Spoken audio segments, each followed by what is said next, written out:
Hello, Levi. Hey man, how are you? I am doing quite well. How are you doing?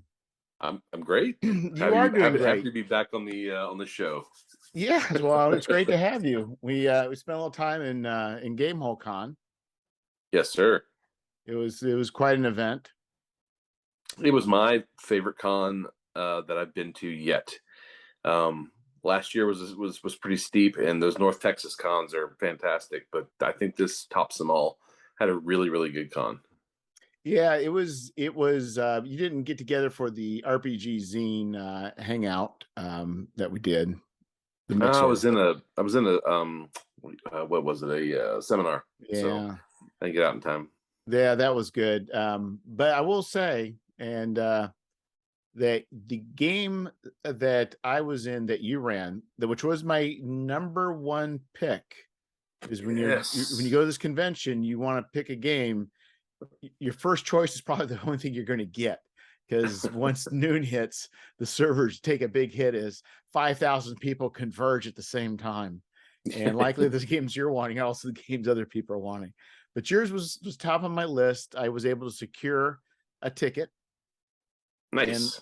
and I would give my review to my friend Ralph each day, and your I would say your game ranks number one. I've thought about this quite a bit, because this is the nonsense I do, but your game Oh, remains number one when compared to all the other games I played, and I was in some good games. oh man, that's a compliment. Thank you. But I think there's a I'll take number it. of I think there's a number of reasons. So the first thing I thought, because we played the Skullcano Island, Yeah, Escape from Skullcano Island. Escape from Yes. Skullcano Island, um, and what I really enjoyed was the setting was cool, but the set piece of the spoiler of the giant uh, robotic kaiju esque uh, uh, gorilla thing was pretty cool.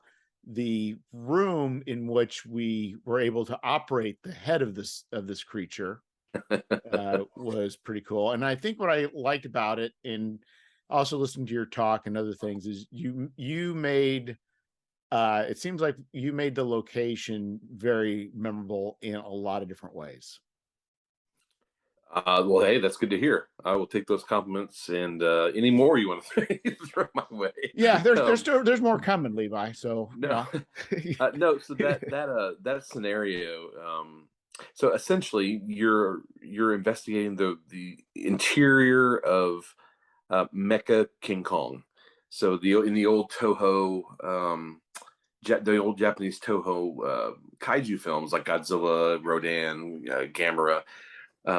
After a while, the kaiju they started to go into like robotic and big metal versions of there was Mecha Godzilla, there was Mecha King Ghidorah, and there was a Mecha King. There was just Mecha Kong for a while, and it's so ridiculous looking Yeah, and so campy. I was like, well, what if I just put like the ruins of this thing that like got damaged in a battle in the middle of this crazy jungle teeming with dinosaurs and all kinds of weird threats. And you have to kind of explore the interior of it. And then if you get up to the brain, the head area, there's these crazy levers that you can operate, but like they're not made for man-sized creatures. You got to figure right. out how do I operate them. And yeah, so it does make for a very memorable set piece. Yeah, and I thought it's not just that, but I think the description in the room, the alien, I think I thought, and also it did not hurt at all that you went all expedition to Barrier Peaks and actually had a image of that room, Yeah, yeah. which helped kind of really cement what you wanted. I mean, to help the players visualize. Yeah, so something I started doing a couple cons ago, because I've only been doing cons for a couple years, so my first year of gaming at cons was really me just feeling it out, like when you played Jungle Tomb and the Mummy Bride um, last year, it was I was just kind of really feeling out like what is the proper length for a scenario at a con, like what should I bring, what should So that one to me was not the greatest game that I ran.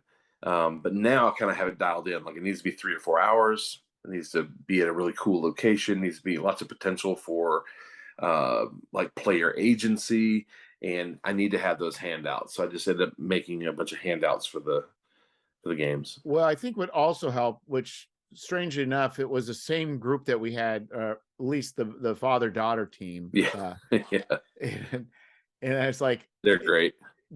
I think what happened was before if it was the father, I think he was the one that just wanted to explore every room, Yeah, and I'm like, I really don't care about, I want to get right to the Mummy Bride. Like here, my goal is just get wherever I need to go as fast as possible, because that's what I want to experience, because I only have so many hours. But it seemed sure. like in this one, there was a lot of, in my mind, we just need to go to the head, because that's where the fun was. It's like, if I have to traipse through this creature to go right to the head, or I can go right through its nostrils, I'll go right through its Yeah, nostrils.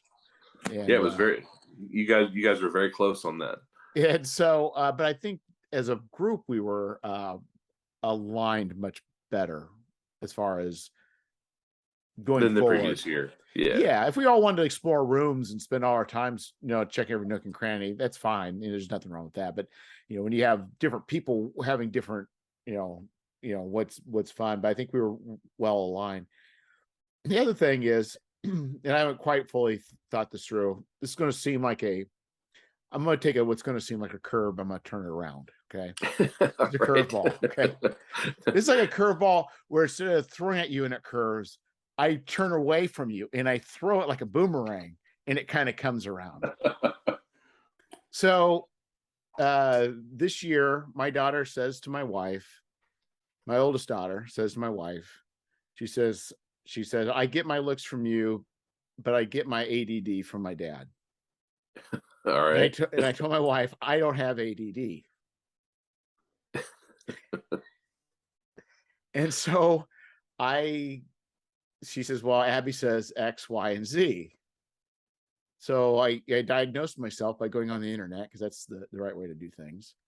And I do believe I do have some strong tendencies for ADD. And now that I know it, I can see when things are happening that affect me. And one of the things I found, I have problems at conventions, playing games, sometimes being able to keep and focus on the game. And Sure. now I'm starting to understand why I have problems. I did not have, for the most part, I won't say I never did blip out for a bit, but I didn't have any problems in your game. Oh, well, I'm glad it worked out. And but I analyze this, because this is what I do, because I got nothing else better to do than just analyze nonsense. I think what it has to do is, my problem is being able to hear what the GM's saying. It's also a problem if there's too much exposition and complexity. And two, if things de-evolve into too much, just people just stalemating. Sure. And it didn't happen with your game. Everything was clear. Things moved along quickly. And you didn't spend 10 minutes setting the dumb thing up. Oh yeah. So that's one of the things that I found that I don't enjoy either is if you have more than like a minute or a minute and a half of you just reading something to me, that's when that zone, that 90-second zone is about when I start fading out to like, okay, I'm just hearing every other word. So I just narrowed it down to like, let me give like a 3-paragraph blurb at most. Yeah. Let's get right into it. Yeah. Yeah. You're on an island. There's kaiju. You need to save the world. There's a volcano somewhere. Go. Okay. Yeah. So these, these modules, they're made for, months and months of play. So you have to distill down, to one scenario or one, little mini adventure for a con, because you want people to have a sense of completion, but it also for it to be memorable. So looking through that book, there were a couple locations that I was kind of tossing about in my head. But I thought this would be a really good one because you guys kind of went straight to the source of the problem, which is great. And didn't get really a big chance to explore much of the rest of the thing. But there are all kinds of environmental threats, there's hazards, there's monsters, there's cool things to find and interact with, like the stuff that was going on there inside the head of the big rusting hulk of a Yeah. kaiju. Yeah. And I think if obviously if we were to be playing a campaign, I still may want to go to the head first, but I may actually work my way backwards, to see what was going on. But for the con game, that worked out perfect. Yeah, and I think it's important for people who like either run that or run their own scenarios. Is that sometimes you have to change things for con games. You have to simplify things sometimes, or just hey, instead of them having to go and get these 3 or 4 items to make this happen, maybe we narrow it down to 2 items so that there's plenty of time on the other side to do some fun things. And I will say, the spoiler alert, the two-headed King Kong, not Kong analog, attacking the giant head that we were flying around in. I don't know that I think what you did was the mechanics weren't really complicated, but I think the idea that you threw in the narration the way you did also kept the game interesting and fun. Yeah, well, so one of the cool things about that module, that I discovered in playtest, but also like playing with my own home group, was when you're dealing with creatures of that size, creatures that are titanic and so 150, 200 feet, tall, they can do things that other creatures can't. Not even like a Tarrasque like creature. Like Right. if somebody's just being annoying, they'll just smash the side of a mountain, and all of a sudden you're caught in an avalanche. Now, how are you going to deal with that? Or if they get you, they'll just throw you a half mile that way. Good luck surviving that. Right. I find that those kind of situations also make for really good play opportunities because it makes characters have to think on their feet. They're not just the monster isn't just hitting them, or they're not just trying to kill the monster. There's all this environmental stuff going on around it. So, like when the thing jumped on top of the giant floating head that you guys Yeah. were flying around, like ode to Zardoz, obviously. But when it jumped on top of that and started beating it to pieces, like, and after the one player had fireballed it a couple times, it was already beaten up. Like it just made for really good play, and it's not just fists and claws anymore. Now it's that we have there's a whole environmental piece to it. Well, I think what was nice is I'm usually pretty good about picking up where things are going. And I think you did throw a curve there that I wasn't expecting. Well, I'm real big on player agency. A lot of stuff that I write is sandbox in nature. There's an adventure in there for Well, sure. I mean the call going out, I thought it meant a certain thing. I made some Oh assumptions. I yeah. made a lot of assumptions. What I'm saying is you did a good job with it. My assumptions were wrong. And I don't know what the reasoning was behind what happened, but it was satisfying knowing that I wasn't right. Yeah, and there's so much when you're dealing with like an element of like you're talking about barrier peaks earlier. Yeah. It has to be a very alien element. You shouldn't be able to um, predict exactly what's going to happen from moment to moment when you're dealing with that sort of thing. So the fact that and just for people who are listening, they were pulling these giant levers inside of this mecha kaiju's head, and it ended up summoning from across the island, and it was summoning like another creature kind of like it. It was a big stone head, like if you've ever seen the movie Zardoz, it was like that. And they were able, instead of it coming to attack them, they were able to actually get into the Only inside after of we the thought it was going to attack us, and only after we shot fireballs and lightning bolts into the vehicle. but you guys were able to fly that around the island to while Flight of the Valkyries played, and you can take that anywhere. And I was ready to allow you guys to just basically have player agency and take that anywhere you wanted to. Well, my So assumption was that that was the creature that killed the mecha that we were in, and that it was like a Kong response, and then the Godzilla was coming to take care of business again. Like, oh, he's not dead. I would have I were a bet man, I probably would have bet some money on that one, but that wasn't the case. So Isn't it cooler though? Like when you look back on that game, instead of like having to fight one kaiju after the other, after a right, dinosaur, that instead you got to fly around basically what is like the poor man's Isle of Dread. You get to fly around in this giant stone head spitting fireballs and lightning bolts and headbutting kaiju. well, You know, like theoretically, we partially broke it, and then Kong broke it the yes. rest of the way. So theoretically, yes, that would have been good. Theoretically, yes, that would have been enjoyable.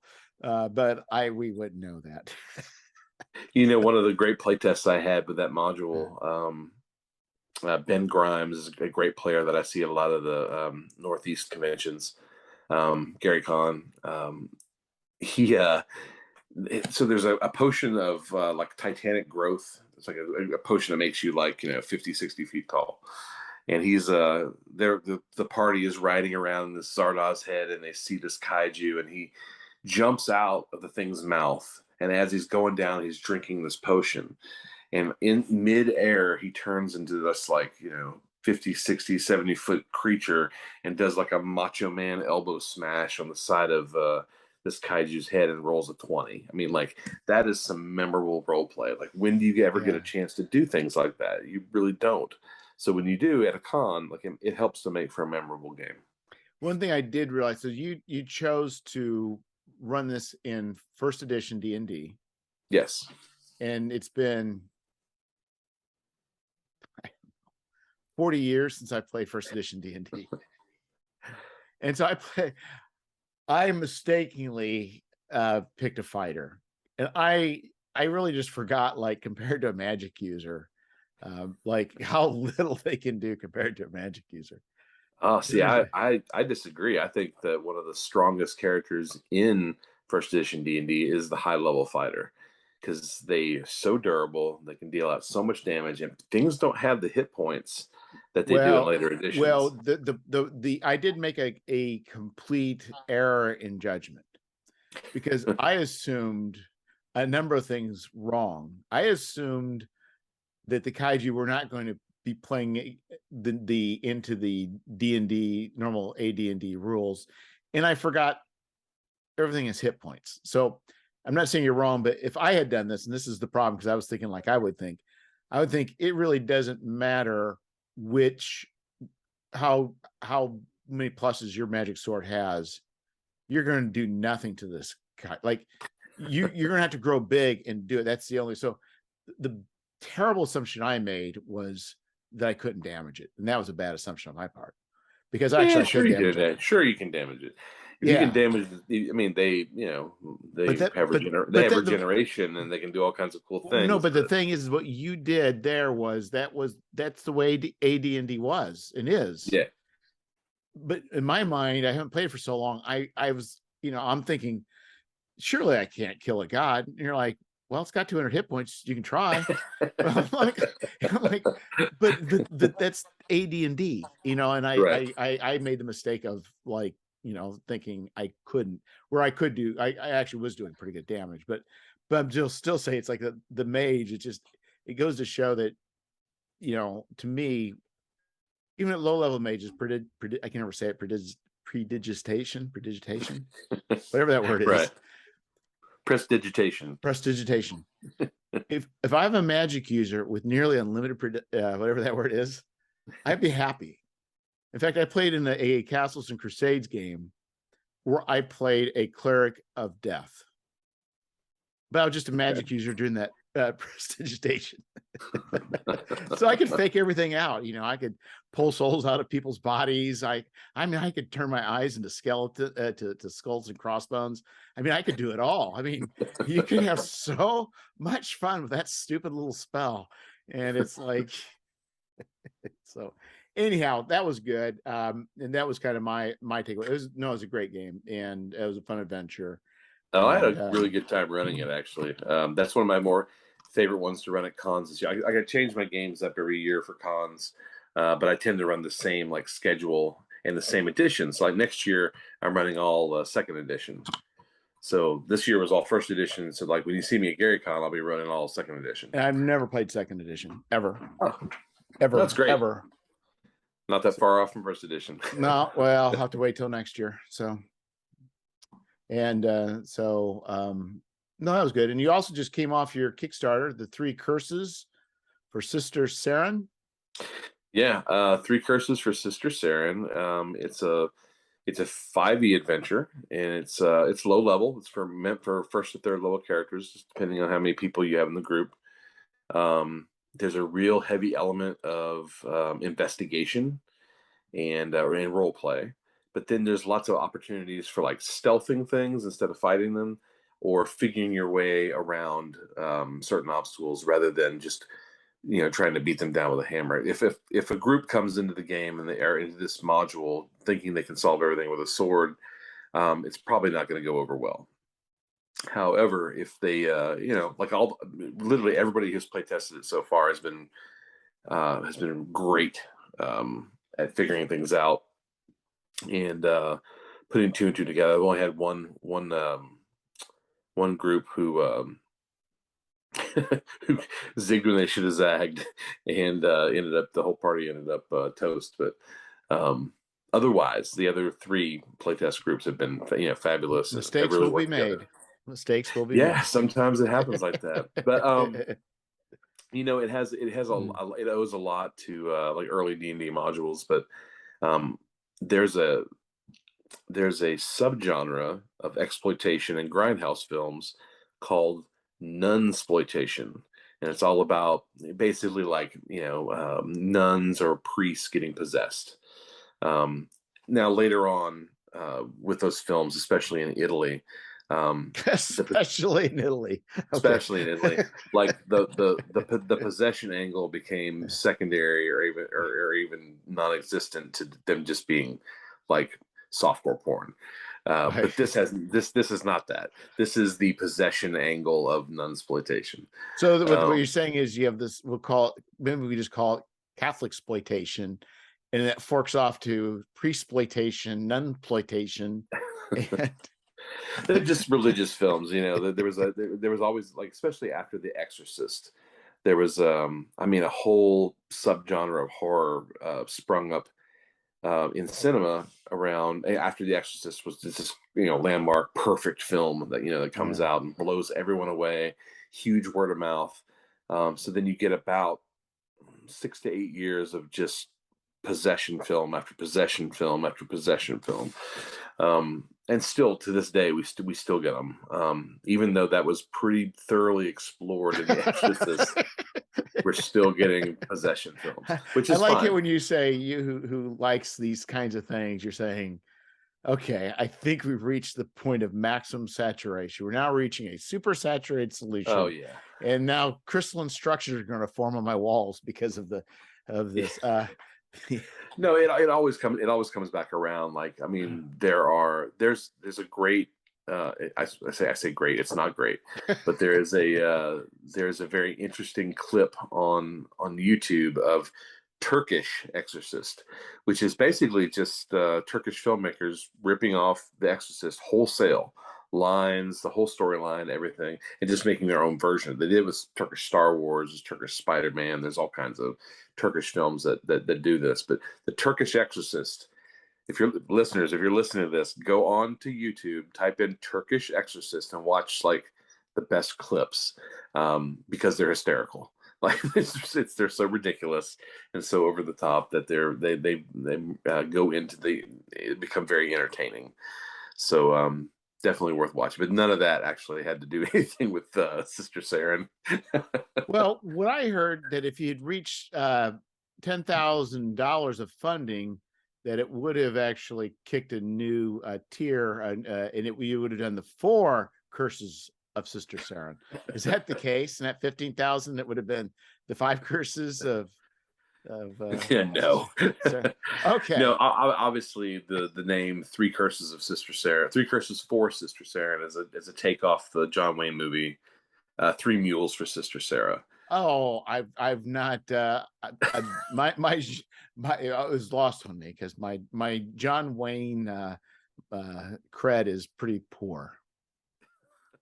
There's And also, and only one other person has caught this so far in the discussions about this module. But back in the old TSR days in the comic books, there was a like a running ad in the back for AD&D.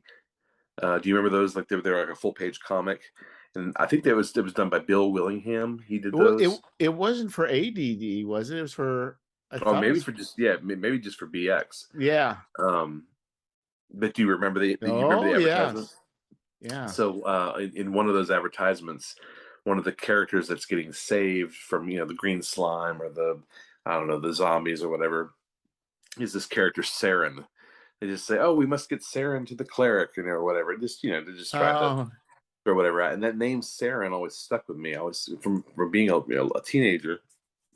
So I've used that name many times in my home campaigns. I thought, well, that would be really cool. Instead of 3 mules for Sister Sarah, we'll do 3 curses for Sister Saren.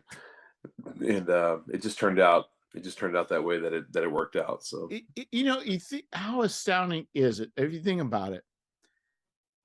Gary puts out some booklets, it sells. He puts out a few things, it sells, and all of a sudden they come out within a few short years. There's comic book ads. yeah, like within what, 5 years? I don't know. mm-hmm. There's like within 5 years, there's comic book ads. Like that is Yeah. crazy. No, I mean, all this stuff is pretty well documented in several different books. Slaying the Dragon and all that stuff about those early days of TSR. But like, they really didn't have any idea that it was going to avalanche the way that it did. And then when it started getting bad press, that was, people wanted it even more. Yeah. The whole Satanic Panic thing, and when it was on 60 Minutes, that just made it more popular than ever. So, you go from, like, again, those little booklets to, a couple years later, you're running advertisements to the back of Spider-Man. It's crazy. And Like it's not that it just reached a level, but like that was a direction. Like I don't know. I mean, it worked. I mean, I remember reading them. It affected me. I mean, I got it affected me emotionally, not like bad, but I mean, it evoked really good emotions and excitement and wonder. I mean, it did exactly what it was supposed to do. yeah, oh yeah, It's like, 1,000%, man. because what, I read all those comics where the guy shooting, was it Twinkies out of his shoes, and to satisfy these villains. Didn't make me want Twinkies. Well, you didn't like Twinkie the Kid? Well, I like Twinkies, but it didn't make me like, I didn't go like, oh, I must go get but read those deeds, like I want to be part of that. Like, I don't know what's going on here, but this is pretty cool, whatever this thing is. And Oh, for what it's worth, I loved Twinkie the Kid. I loved him so much that I put a version of him in one of my Weird West Did you say a perversion of him? Yeah, he's Twanky the Kid.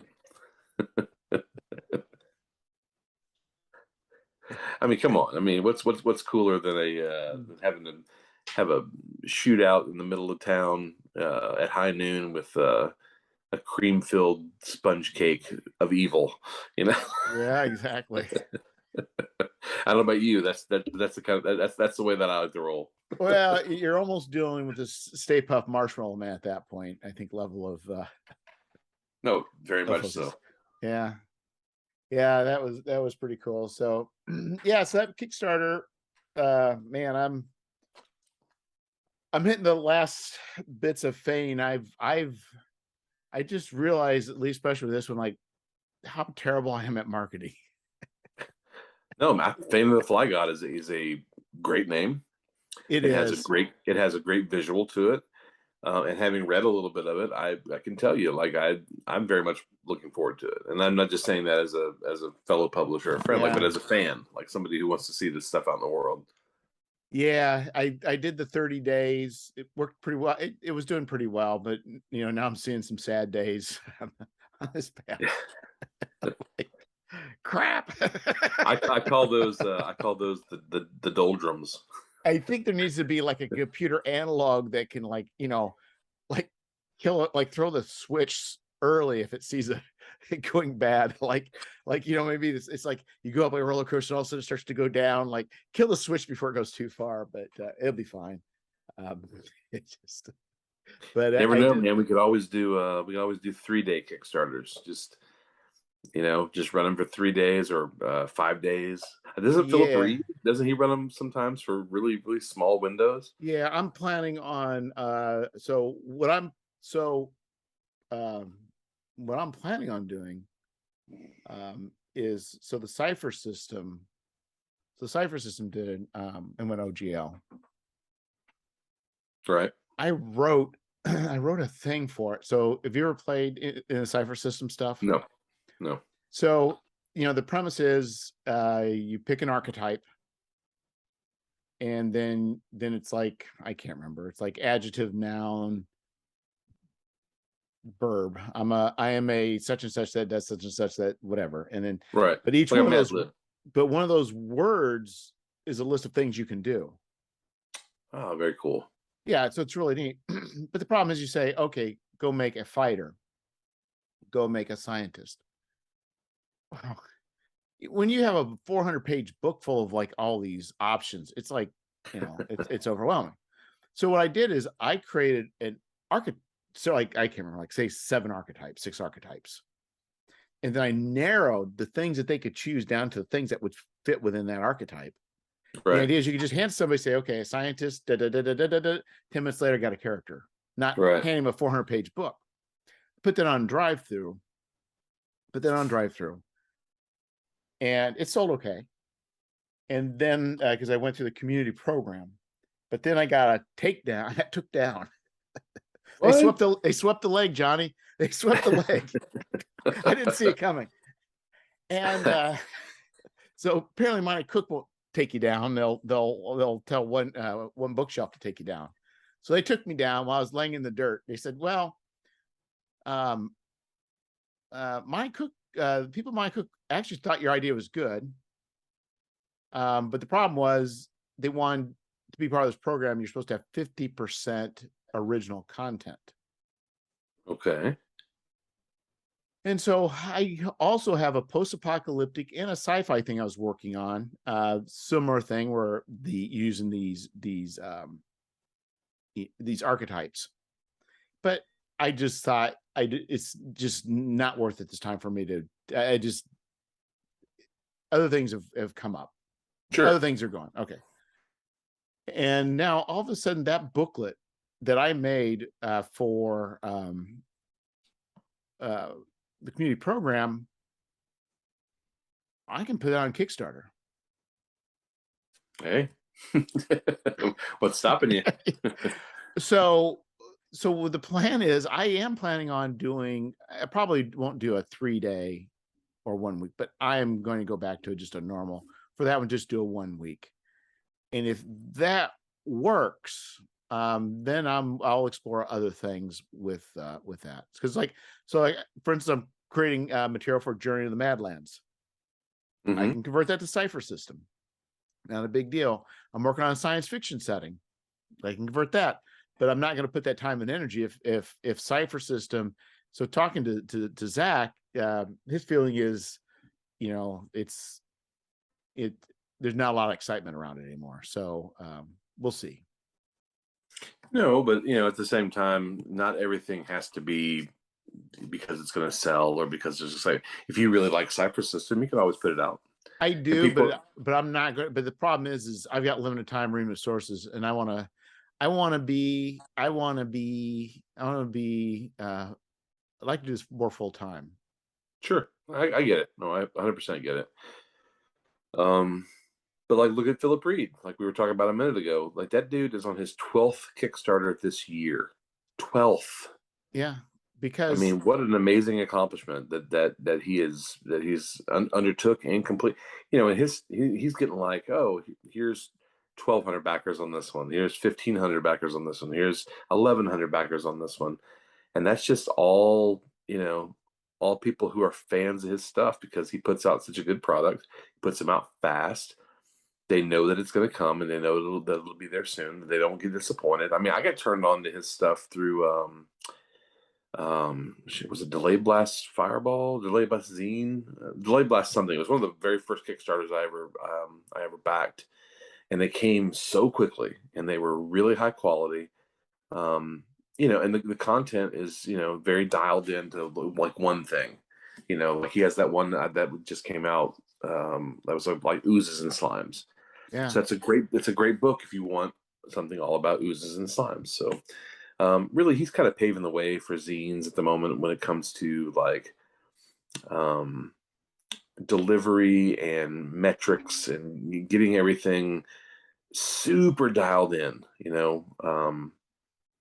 I mean, it's no wonder that he's on the Kickstarter team now. I mean, I mean, Yeah. Yeah. he built it and they came. Well, You know, I mean, and to put things also in perspective is, he is not only has he done 12 Kickstarters, but he's also on that team, but he also has a full-time job. yeah, it's nuts. I don't know how he does it. like, yeah. I mean, God bless him. I couldn't do it. I mean, I got my own stuff going on. I think I'm gonna have 6 by the end of the year's out, but I won't deliver them all before the end of the year's out. Not like him. I mean, like I'm half of his number, and I just I've only got half my books out. It'll be spring before I get everything out. So crazy how Oh, productive that guy is. yeah. My goal is if I can get, I'm going to try for 5 next year. Yeah, I mean, I figured if I could do one every 2 months, then that puts me in pretty good air as a publisher. Without having to dip over to like Indiegogo or anything. That's about what I have the bandwidth for. Is about 6 projects, and the resources too. And I've got folks who have been very loyal, as fans and consumers of the content, and as friends and just people I see at cons who support the work, and are going all along on this crazy ass RPG ride with me. Like, Well, and because going back to Sister Saren, the art, it make the cover art. There's definitely money you put down for art. There's money you put down for layout. There's a lot of money you're putting down ahead of time for this. sure, And that's not easy. And then it is speculation. It's yeah, But you've got but enough track history and enough people, you developed an audience where you're expecting I will sell at least X. well, you hope for that. You don't want, like I said, I've always make this joke about how I don't want to be living in my car outside of a Taco Bell. You know, that can very well happen if you don't pay attention, especially if you start to slip on the publisher side of things and you don't answer emails, or because somebody doesn't get their book and you don't answer back right away, or you don't take care of it.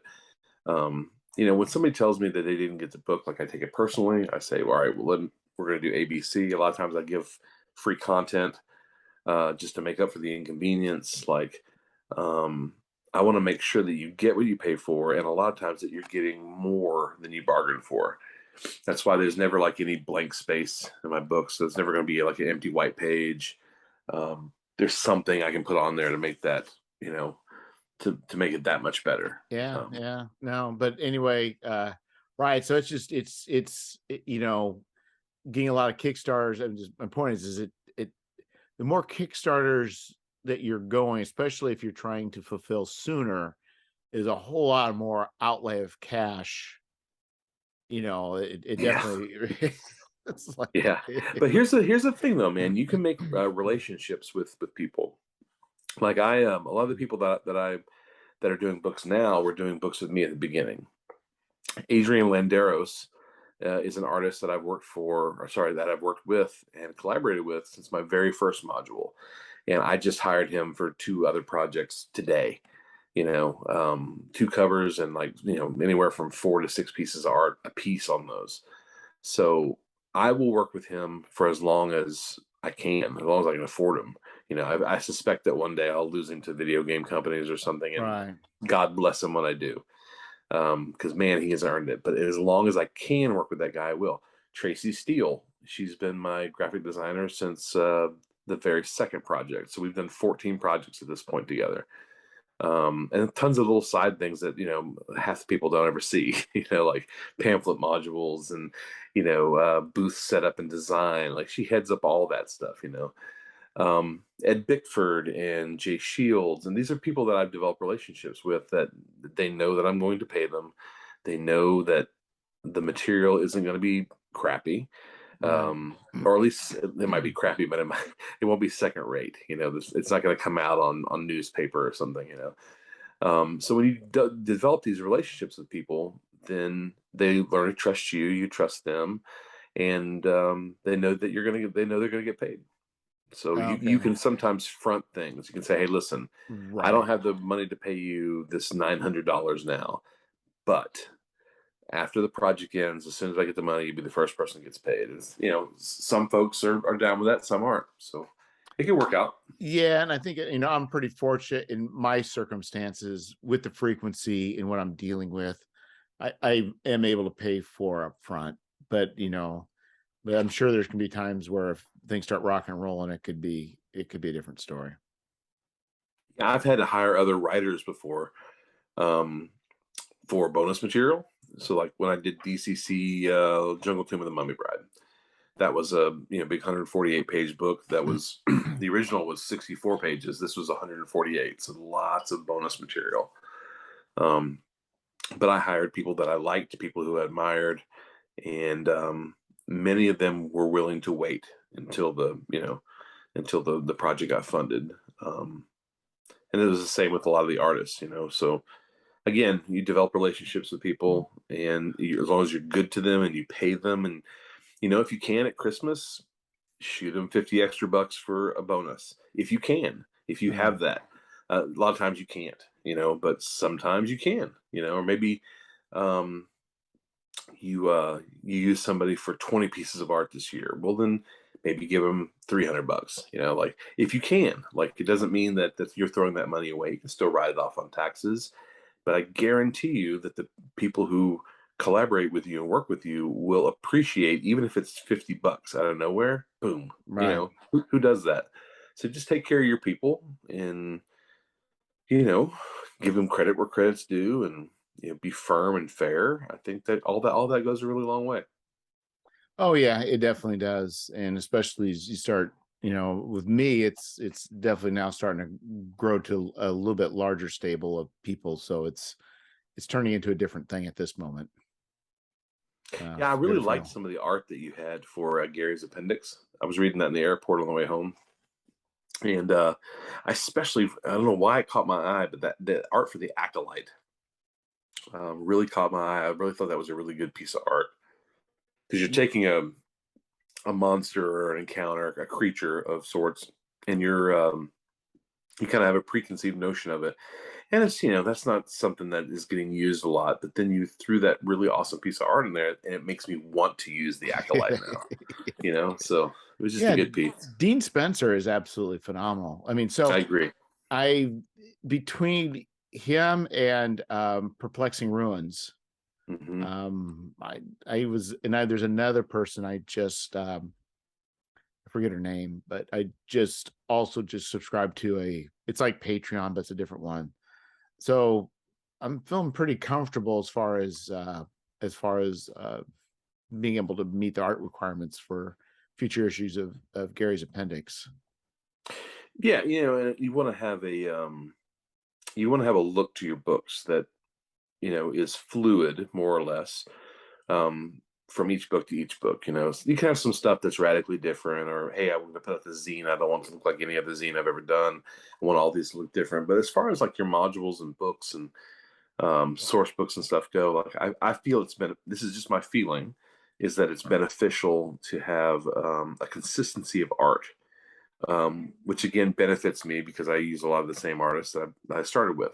Right. So when you look at Jungle Tomb of the Mummy Bride, which was the first, and you go to like this one, Curse for Sister Sarah, it's the fifth 5e adventure I put out, and a lot of the same artists are working on it.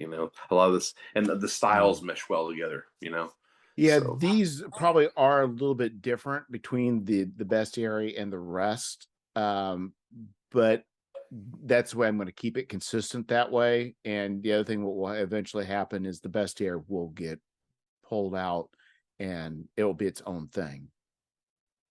So I'll yeah, I I'll do a mean, compiled bestiary and then so really Gary's appendix is the secret is it's funding a future bestiary that's it's going to be complete. Yeah, but I mean, like, I like getting it in pieces, and then you get the omnibus or the annual or the complete edition or whatever it is later on, and it has all this cool bonus material in it. Because let's face it, part of Kickstarter is people who are generous and kind enough to fund your dream. Yes, they're getting a product. Yes, yes, it's a business, but there's also a component of that that says, "Hey, I believe in you. I believe in your vision for this cool thing that you're promising us. Here's some money in advance. You don't even have to give it to me for a year or 9 months or 6 months or however long it's going to be." And then they get that in the mail. For them, cool, I'll get this cool thing in the mail. But for you, it's like, oh man, somebody believed in my vision, my ideas, my talent, whatever it might be. And then, all of a sudden you're a publisher. You're living out your dream, So here's what I find odd. Now we're just jumping all over the place. I find myself very confident in a lot of ways, but also there's certain aspects I feel like I almost start to get panicky or freak out about. And it's strange. And I don't know why that is. Do you find the same way? Like some areas, like people say I'm nervous, but like I'm never nervous about this, but this somebody Well, looking yeah, I at one of mean, my books while I'm standing there, it makes me very nervous. yeah, In fact, I've had feelings of like, oh, you don't belong here, or like feelings, and this is not recently, but like when I first started, like, oh, like you're not really a publisher. And then like a friend put it to me, who's in the business as well. He's like, well, do you pay taxes on your business? I said, yeah. He says, do you have a LLC? Do you pay employees? Did you pay? Dude, you're a publisher. Like, there are a lot of people who sell way more books than you that are selling them out of their house, just like you. There's people who don't even take their books to a warehouse or have people professionally ship. They do it all by hand. Like, you're a publisher. It doesn't take, like, you don't have to start out on third base to knock this home run. Like, just keep at it and keep doing it. You're a publisher.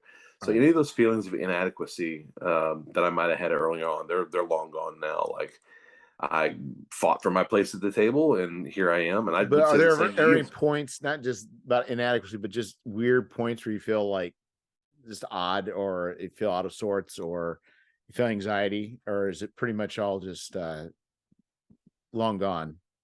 No, so for me, like the weirdest, really honestly, and I say this to my best friend all the time, like the weirdest thing for me is thinking, like, all right, so here's phylactery omnibus. This came out of my brain. Here's 260 some odd pages that didn't exist before recently, and it all came out of my head. Like everything from the way the book looks to the words that are written in it to the art direction to everything. I manifested that out of my brain. It's like that is the biggest trip to me. Like that didn't exist anywhere but in my head, and now it's here.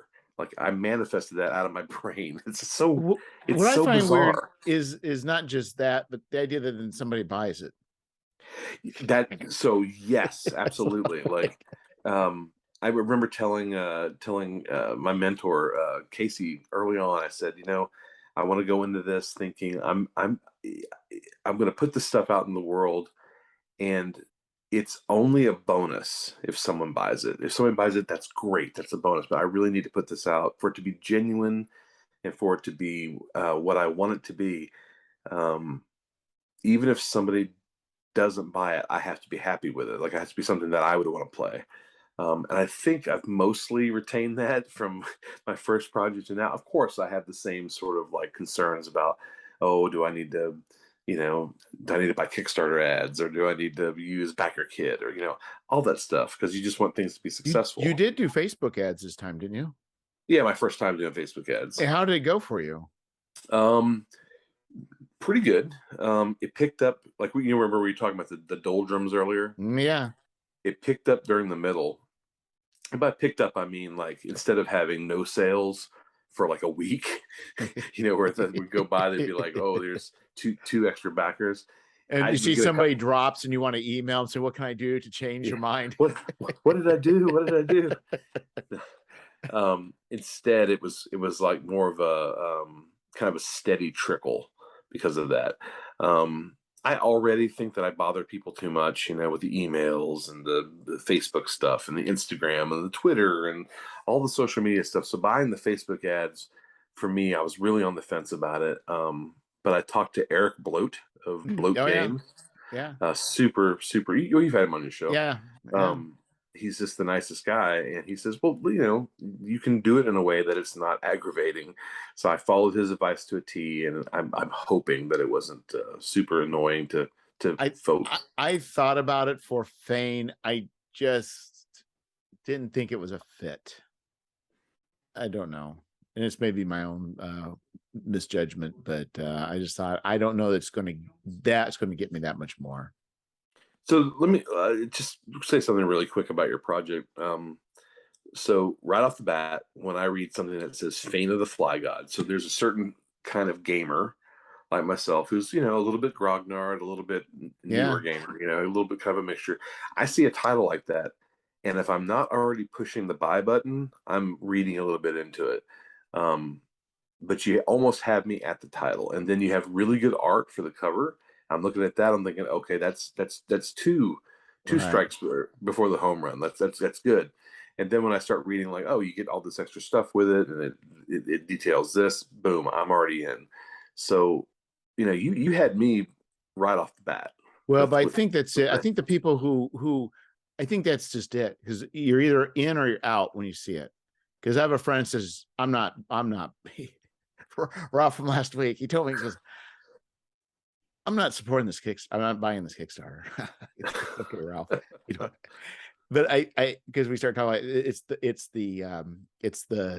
the theme just bothers him. So I'm telling you, while I was at Gamehole Con sitting with Clarion, friend had left and just kind of said nothing going on. And for some reason in Facebook, they showed it looked like it was going to be a bot fly removal from a person's thumb. And I'm watching this, and it wasn't a bot fly. It was much larger than a bot fly. And it took him a long time to pull out this person's thumb. Like, way. And I'm like fascinated. I go talk to Ralph afterwards. He's like, he did not want to see that. Well, I remember last year at Gamehole Con, you were at the Planet X booth, and you were talking to Trevor Stamper. Yeah. Was there, and he's a bug scientist, is he not? Yeah. I forget what they're called. I forget the term. Like entomologists. Yeah, yeah, yeah. And he knows all about that kind of stuff. And you guys kind of got into like a really detailed discussion about flies. And I'm just sitting there like fascinated. Like, this is, I wish I could run into somebody like this who could give me all the inside skinny on Well, cool I stuff. will tell you what's funny about Trevor. It, this is really funny. So my very first game I go, I play in a Mutant Crawl Classics, and we're kind of talking, and then somehow Trevor like let it be known, like, oh, he listens to my podcast. But he was like dead quiet, did not really respond a whole lot to me during the game we played. And I thought, oh well. And then I talked to him about the Fly God, and like he's super animated. And then I realized, and I think there may have been we said something else. It's like I think he just was nervous for whatever reason. But yeah, he ended up being a super guy. And it's just like there's nothing, but it was just kind of funny. Like he just opened up and knows so much about flies. Well, and another thing, if you want to talk about a guy who's making some really cool zines, I just received it was Tales from the Smoking Worm, Yeah, the Hanging Gardens.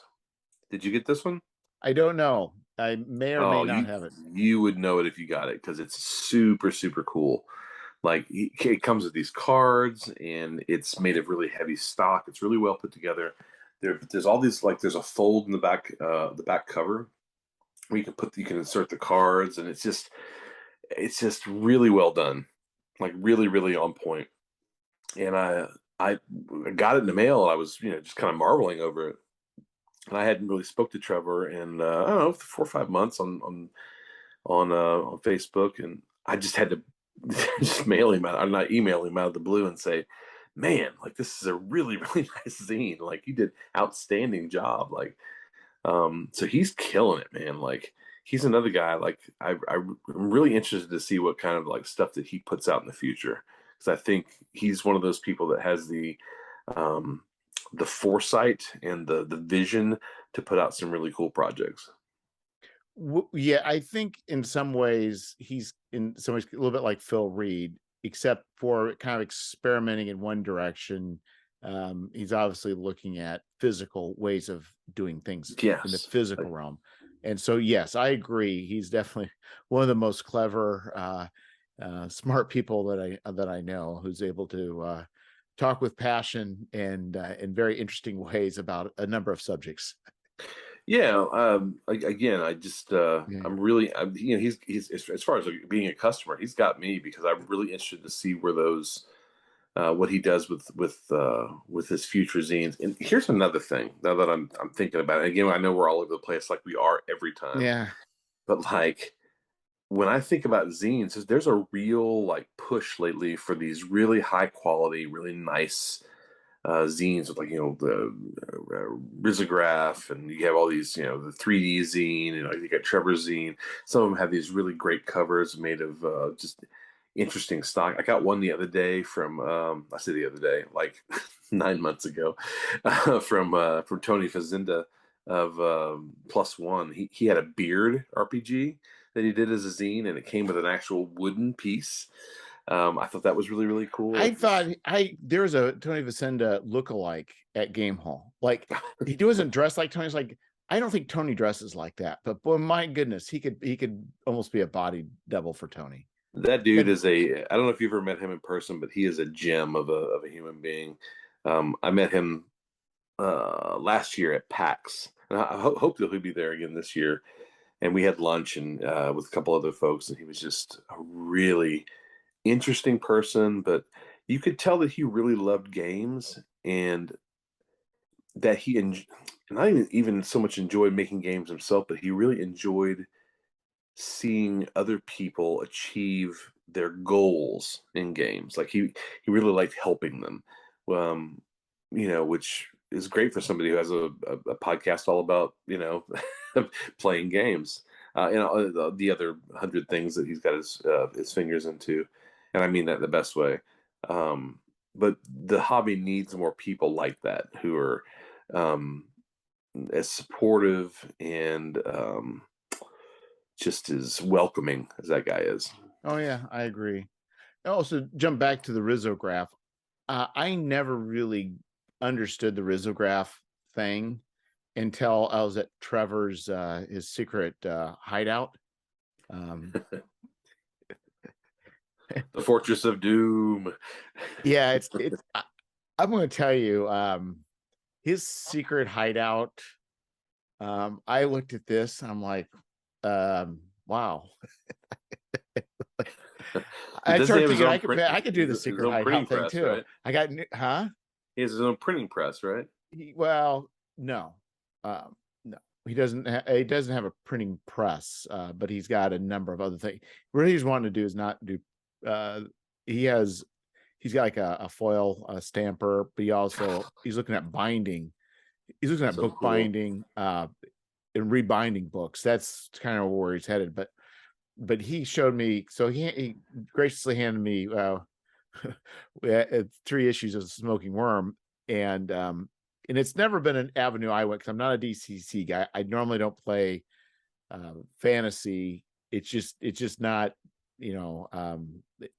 I do occasionally. Well, it's probably less usable than like a direct adventure than I would maybe occasionally would run. But great stuff, and I Trevor's a great guy. But he showed me the risograph for the Smoking Worm, and then I got it because it was black, but then he used a blue ink, Mm-hmm. and that blue ink it wasn't embossed, but it stood out like above.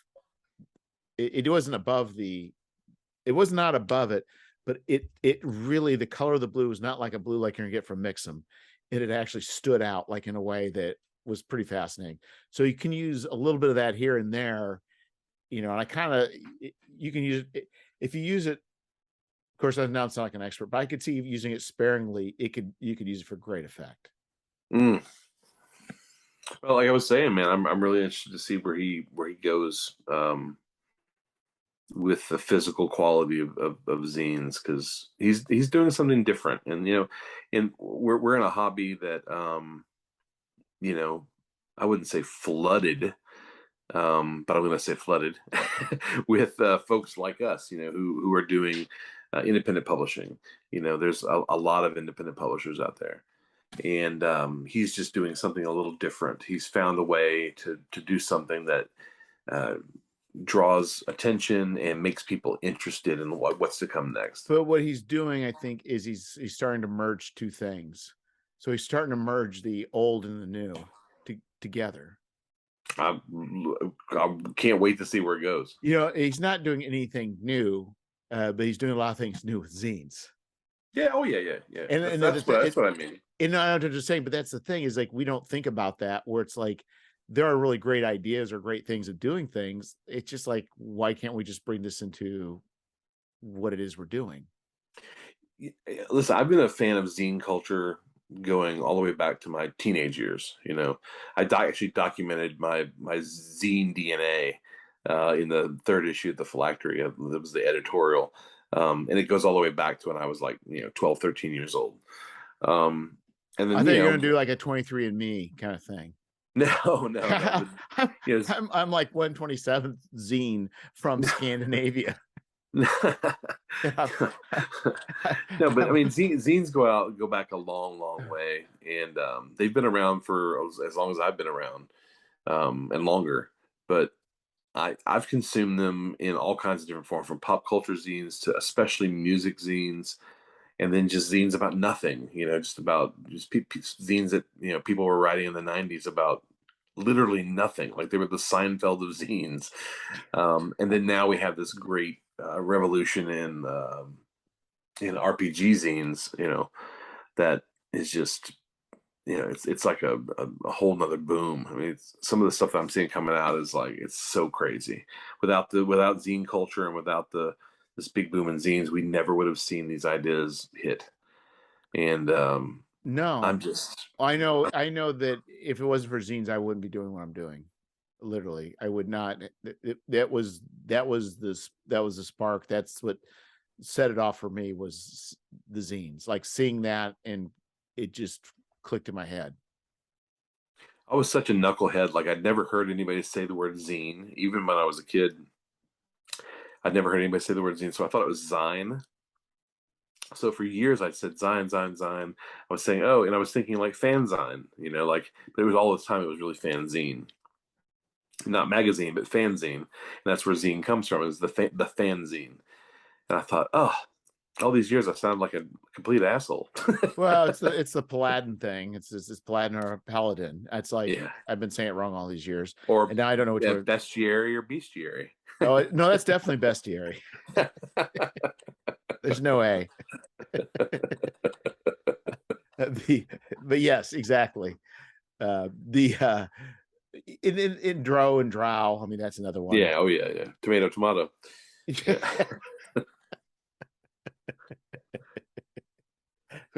I've got a feeling at this stage of the night we could probably go too far down this road. I better hit the brakes before I go down that level of absurdity. But maybe we'll turn the corner a little bit. You did earlier. You were talking about wanting to get into potentially podcasting.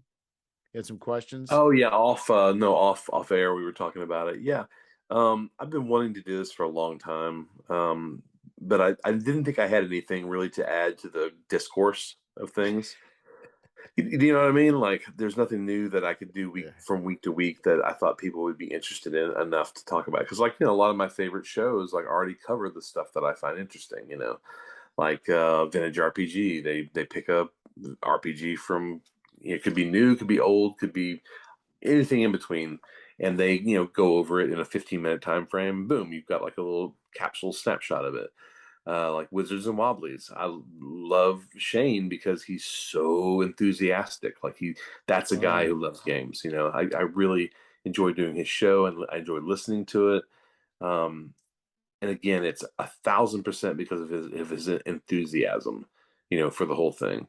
And it goes for a lot of shows that I listen to. It really comes down to like, what is this person bringing to the table, and is it genuine?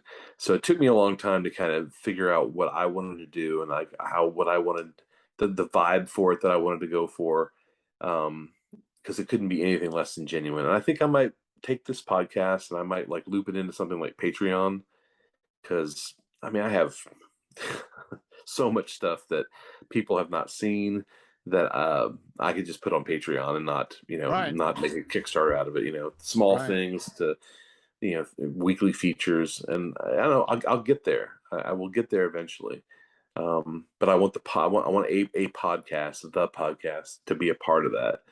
And it doesn't just have to be about RPGs, because RPGs aren't even just about RPGs. Like when we're sitting around a table playing games, we're not just playing the game, we're talking about movies, we're talking about pop culture, we're talking about TV shows and memories and all these different things that go that surround and make up the experience of playing the games we love so much. So um, it'll be something more like that. Yeah. And I do have a name for it. I'm going to go with and I've debated this, but this is the one I finally landed on. I'm going to go with Reverend Werewolf's Monster Mania Old Time Family Hour, Oh, that's fun. which is a title that no one will ever remember, and you absolutely is not sellable, but I think it's cool. So It's either going to be that or the Deadly Fists of Black Belt Dracula. So we well, you landed did on two Rev. podcasts. No, just the one. Yeah. So when do you plan on launching this thing?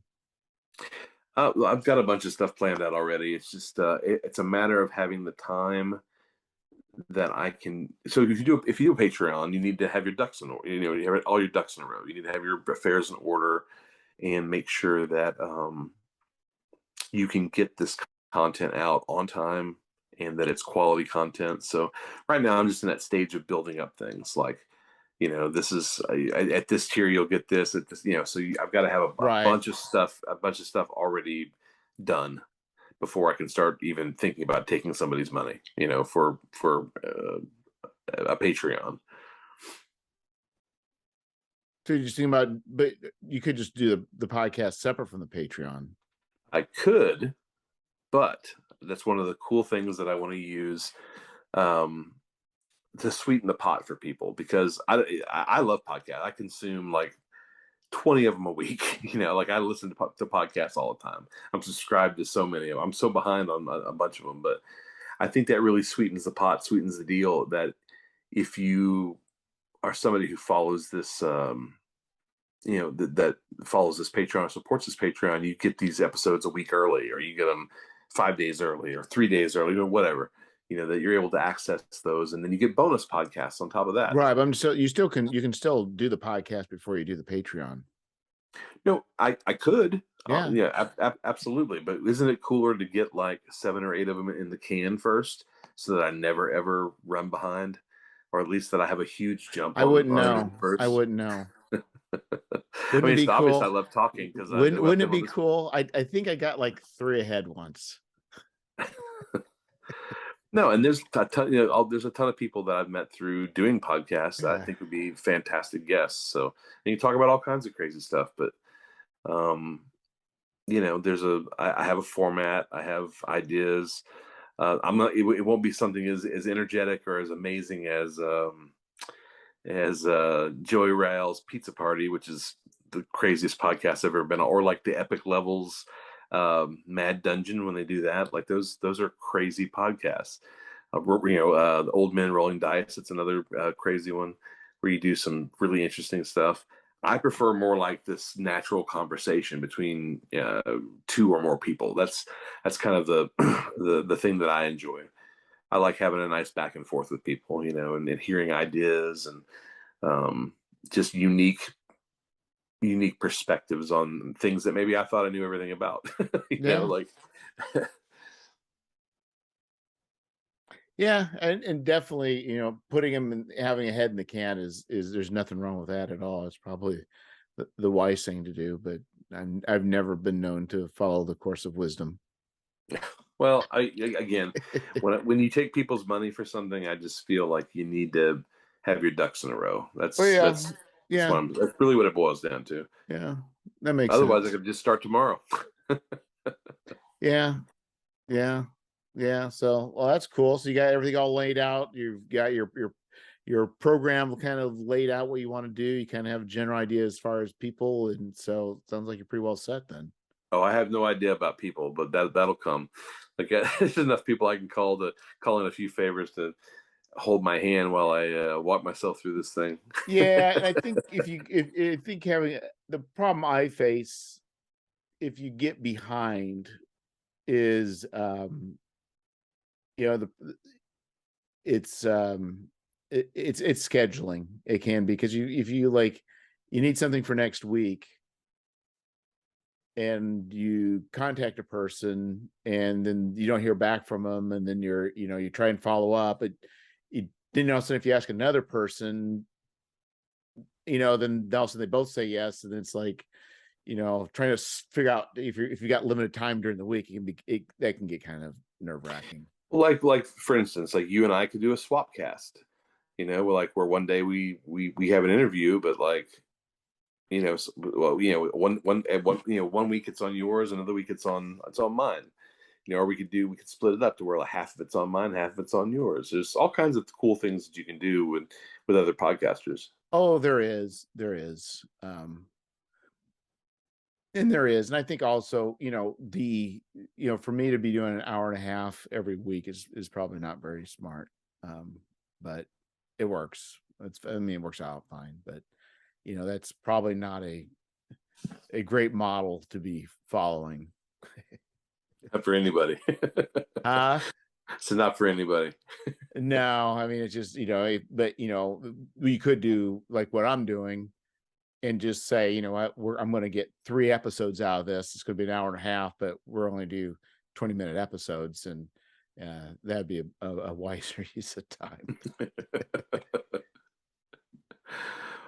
Look, man, you look like you're about out on your feet. You look tired. Oh yeah, well I'll tell you what. I don't know what it's been. I'm tired since Gamehole Con, but no, I've got a lot going on between work and stuff outside of work, and trying to get Fane done and trying to get other stuff going, and it's just like need to I need to retire from my job so I can just pursue my hobbies to the fullest.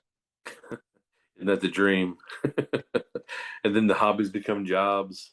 Then you got to find new Yeah, hobbies. and that's what I'm kind of concerned about. We'll see if it gets to that point. We'll see. I'm trying to set everything up for. Trying to get set everything up. See how next year goes. That'll tell a lot what the future could hold. So we'll see. But yes, and it's later where you're at, but you're holding up quite well. Well, I'm an old man. I'm about ready to lay my head down and pass out. All righty. Well, I think we went past. I think I was. I thought we would do a short one, but of course I should know better. They're never short, Jeff. They never are, Levi. We go all over the place. We talk about all kinds of stuff. Well, you have a good night, and I'll talk to you again sometime soon. Yeah, man. Thanks for having me on. Thanks for giving me a platform to talk about my all my silly shit. Oh yeah. And I really do appreciate it, man. All right. Take care. All right, man. Have a good one.